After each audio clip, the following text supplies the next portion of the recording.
جیسے میں نے پہلے ویڈیو میں بتایا تھا کہ بنگال ایک خود مختار ریاست تھی اور جس کا حاکم نواب سراج الدولہ تھا.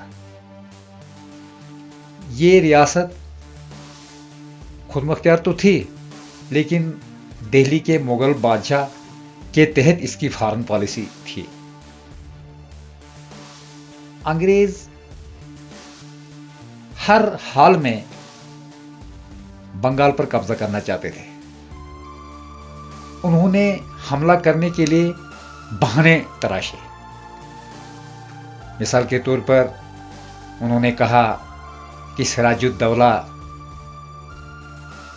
کوال کوٹھیاں بنا رہا ہے، بلیک سیلز بنا رہا ہے، قلعے بنا رہا ہے اور ان میں انگریزوں کو اذیتیں دی جا رہی ہیں.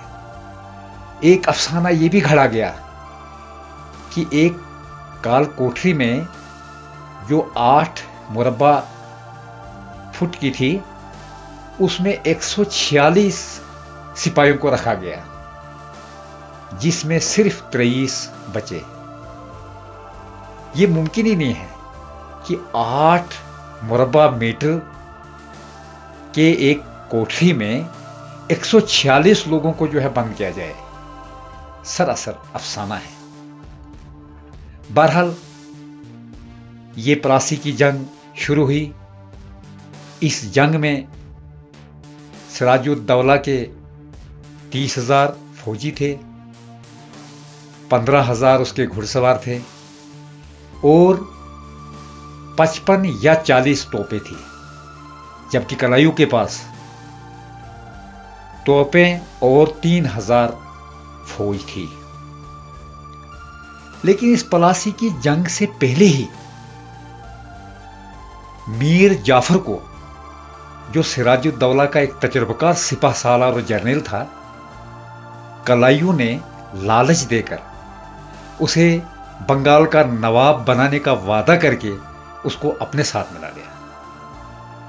اور میر جعفر نے سراج الدولہ سے غداری کر کے فوج کے ہر یونٹ کو سراج الدولہ کی فوج سے توڑا.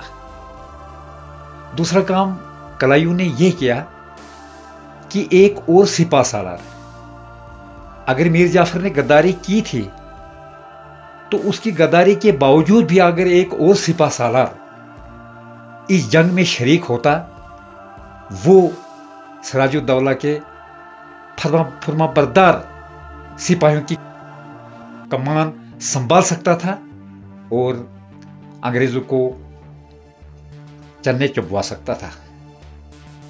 لیکن اس کو میر جعفر کے ذریعے پہلے ہی قتل کروا دیا گیا تھا. تیسرا کام کلائیو نے یہ کیا کہ ایک سازش کے ذریعے جو سراج الدولہ کی توپیں تھی میدان جنگ میں، ان کو چوری سے سازش کر کے ان پر پانی ڈلوا دیا گیا اور وہ ناکارہ ہو گئی.